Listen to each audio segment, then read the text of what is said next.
Hey everyone, and welcome to this explainer. I am going to be your NCERT biology guide today, and we are breaking down the absolutely fascinating journey of plant reproduction step by step. If you've ever looked at a flower and wondered exactly how it magically turns into the fruit you eat, well, you are in the exact right place. We're going to tackle this just like a masterclass, unpacking the definitions, the concepts, and the why behind it all so you have absolute clarity. Here is our roadmap for today. We'll be covering 1. Tissue culture and micropropagation, 2. Anatomy of a flower, 3. Pollination and its agents, 4. Double fertilization in plants, and finally 5. Post-Fertilization and exam prep. Section 1. Tissue culture and micropropagation. Imagine if you could grow thousands of identical plants without ever planting a single seed. Well, by taking just a tiny tissue sample, scientists can do exactly that. This technique is known as micropropagation because it all happens in a totally sterile artificial environment which we call in vitro. We can rapidly pump out delicate, high-demand, and completely disease-free plants like orchids and chrysanthemums. And the best part? We don't even have to wait for their natural breeding seasons.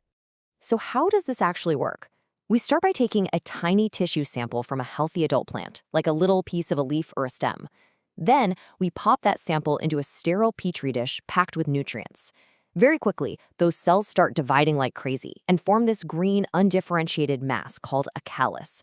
From there, the callus is actually separated into single cells, treated with specific plant hormones, and cultured until it regenerates into a brand new, fully formed baby plantlet right inside a test tube.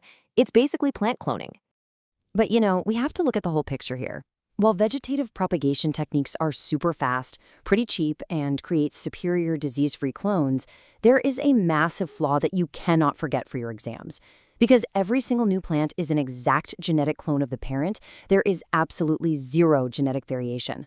In the wild, if the environment suddenly changes or a new disease rolls in, this total lack of variation leads to severe competition and can literally wipe out the entire population, simply because none of them have unique traits to adapt and survive. Section 2. Anatomy of a flower. Now, nature has its own highly sophisticated way of ensuring genetic mixing, and it happens right here in the flower.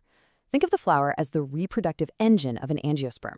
Right in the very center, we have the female reproductive part called the pistil or carpel. It's got 3 parts: the sticky stigma at the top to catch pollen, a long tube-like style, and the swollen ovary at the base, which holds the ovule. Surrounding that central female part is the male reproductive system, called the stamen. The stamen features a stalk-like filament holding up the anther, which is basically a factory churning out male gametes, the pollen grains. To summarize this for your exam prep, a complete flower has 4 main whorls, and every single one has a very specific job. The vibrant, colorful petals, they're strictly there as incept magnets. The green, leaf-like sepals protect the bud before it opens and help out with a little photosynthesis. But the actual magic of sexual reproduction happens exclusively between the inner whorls, the male stamen and the female pistil. For any fruit or seed to ever form, pollen has to make the jump between these two. Section 3. Pollination and its agents. Since plants are literally rooted to the ground, they can't exactly walk over to each other to exchange genetic material. So how does that tiny pollen grain make the perilous journey from the anther to the stigma? This crucial transfer is called pollination, and it is the absolute prerequisite for fertilization. If it doesn't happen, fruit and seed formation is biologically impossible, period. So plants rely on external agents, things like wind, water, or animals to act as their personal delivery service. There are 2 main strategies for this delivery. First, we have self-pollination. This is where pollen transfers from the anther to the stigma of the same flower, or maybe another flower on the exact same plant. It is super safe and practically guaranteed, but it offers very little genetic variety. Then we have cross-pollination. Here, the pollen has to travel to a completely different plant of the same species. It is definitely a riskier journey, but it ensures much better genetic mixing, which results in stronger, far more adaptable offspring.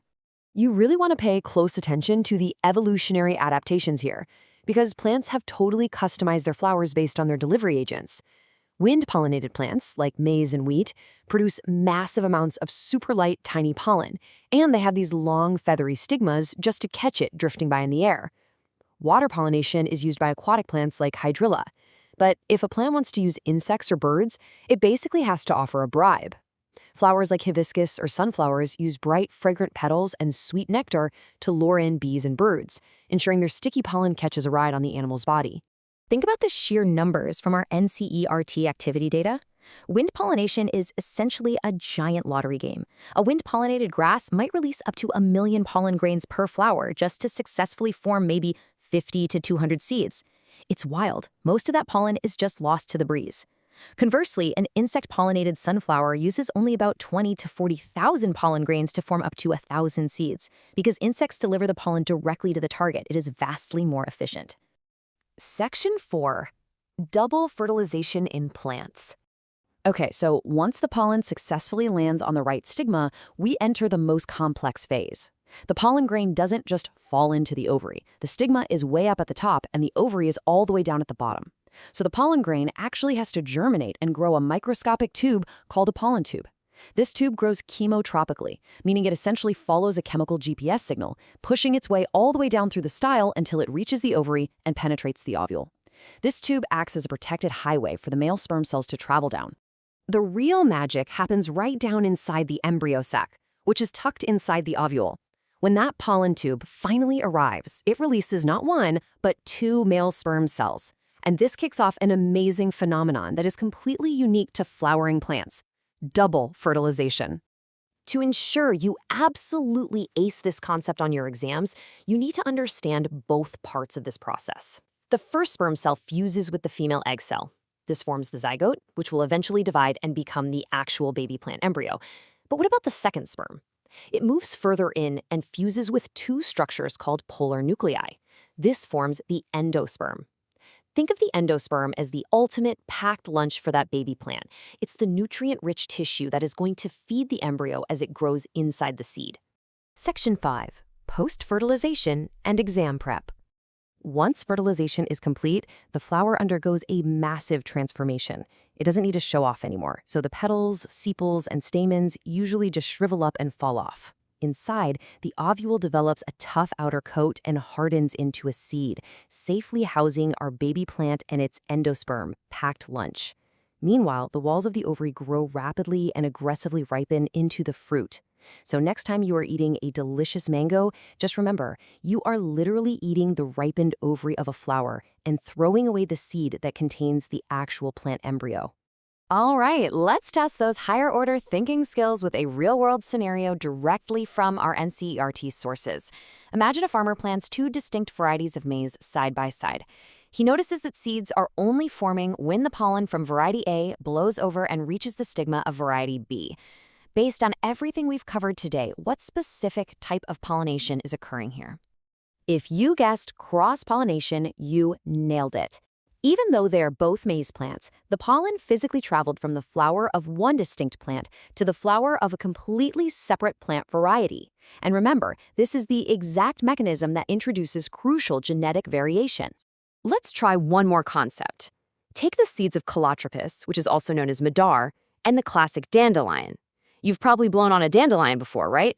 They're extremely light, fluffy, and covered in tiny hair-like structures. What specific dispersal mechanism are these seeds adapted for? Because they are practically weightless and have those little hairy parachutes, they rely entirely on the wind. This is called wind dispersal. The plant basically wants these seeds to catch a breeze and travel as far away from the parent plant as possible, ensuring the new babies don't have to compete with their parents for sunlight and soil nutrients. As we wrap up this explainer, I want to leave you with a final thought. Think back to that wind-pollinated grass, churning out 1 million microscopic pollen grains into the air, all on the tiny, fractional hope that just one will land on the right stigma to create a single seed.